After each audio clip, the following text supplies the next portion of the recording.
네, KT가 경기도 판교의 신사옥 공사비 증액을 놓고 갈등을 빚어온 쌍용건설을 상대로 소송을 제기했습니다.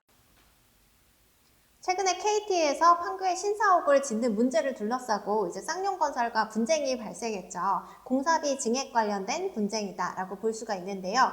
결국에는 원만하게 합의가 안 돼서 법원으로 가게 됐다라고 볼 수가 있을 것 같아요. 그래서 KT에서는 사옥을 짓는 공사 도급 계약을 쌍용건설과 체결을 했다라고 볼 수가 있는데요. 2020년도에 공사비 967억 원으로 이제 체결을 했죠. 근데 그 사이에 이제 코로나19 팬데믹이라던가 뭐 러시아 우크라이나 전쟁 같은 것들로 인해서 자재 수급이 좀 원활하지가 않고 자재값도 굉장히 많이 인상이 되는 그런 문제들이 좀 생겼어요. 그렇게 돼서 결국에는 공사비가 올라버리게 되는. 그래서 쌍용건설은 KT에게 공사대금 171억 원을 증액을 해달라라고 요구를 했죠. 그런데 이제 KT 입장에서는 공사비를 좀 미리 주기도 했고, 그리고 설계 변경에 따라서 추가 공사비 발생한 거는 이미 정산이 됐다. 그리고 공기 연장 같은 것들도 합의가 됐기 때문에 더 이상 이제 공사대금을 올려줄 수 없다라고 못을 박은 거죠. 그래서 결국에는 이 문제가 법원으로 가게 됐다라고 보시면 될 텐데요. 이와 같은 이제 공사비를 둘러싼 분쟁들이 최근에 굉장히 많이 일어나고 있습니다. 재건축 재개발 사업지들에서도 빈번하게 일어나고 있다라고 볼 수가 있는데, 최근에 이제 미아 3구역 여기 같은 경우에 북서울 자이 폴라리스 아파트죠. 그래서 여기 재개발 조합 같은 경우에도 GS건설에서 물가 상승을 이유로 해서 공사대금 청구 소송을 했어요. 그래서 소송 금액은 323억 원이고요. 여기 미아 3구역 같은 경우에는 2014년도에 공사비 1980억 원 이제 해서 도급 계약을 체결을 했었는데, 세 차례에 걸쳐서 690억 원 인상을 해줬는데, 또 추가로 이제 GS건설에서 공사대금 증액을 요구하자 결국에는 법원으로 가게 됐다라고 보실 수가 있을 것 같아요. 그 밖에도 뭐 거여 2-1구역이라던가 뭐 대치 2지구, 청천 2구역 뭐 이런 곳들에서 공사비 증액을 둘러싸고 갈등이 굉장히 많이 일어나고 있다라고 볼 수가 있을 것 같아요. 기본적으로 이제 공사 도급 계약을 체결을 했다라고 하면은 그 계약에 따라서 이행할 의무를 진다라고 보시면 될 것 같아요. KT와 쌍용건설 사이에 분쟁을 보더라도 문제가 된 거는 이제 공사비 증액을 둘러싼 배제 특약을 이제 작성한 점이라고 볼 수가 있는데요.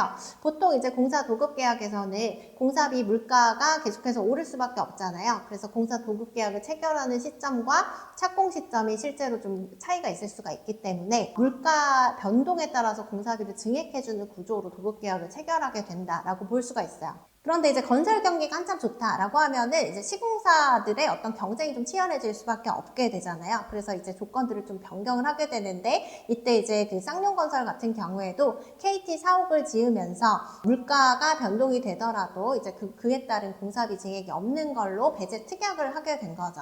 그런데 문제는 이것과 관련해서 이제 국토부의 유권 해석이 나오면서 좀 법원으로 이제 가게 된 사례가 좀 많다라고 보시면 되는데, 이게 건설산업기본법에 따르면 계약 내용이 당사자 일방에게 불공정한 경우에는 그 조항을 또 무효로 할 수 있게끔 하고 있거든요. 그래서 국토부에서는 이제 물가 변동에 따른 공사비 증액 배제 특약을 뒀다라는 거는 어쨌든 시공사한테 일방적으로 좀 불리한 특약이다라고 해서 이제 무효가 될 수 있는 여지가 있다라고 해가지고 이제 유권 해석을 내렸었죠. 그런데 이거는 이제 법원으로 올라가서 판단받은 사례는 없기 때문에 법원에 올라가서 이제 법의 해석을 어떻게 할지는 사실 지켜봐야 될 문제인 것 같고요.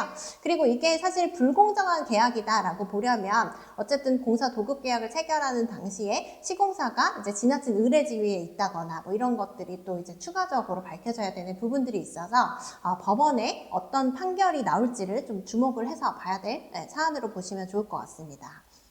시공사 선정부터 실제 이제 공사가 들어가게 되는 시점 사이에는 좀 차이가 있을 수가 있기 때문에 지금처럼 이제 특별히 뭐 자재값 같은 것들이 급격하게 올라서 공사비가 폭등했다 뭐 이런 경우에는 공사비 분쟁이 생길 수밖에 없게 되는 거죠. 그래서 이제 추가 공사비를 요구할 수밖에 없게 되는데, 사실 이런 분쟁들을 좀 줄이려면은 시공사 선정을 할 때부터 어떤 협상 조건이나 뭐 이런 것들을 좀 구체적으로 정할 필요가 있을 것 같고요.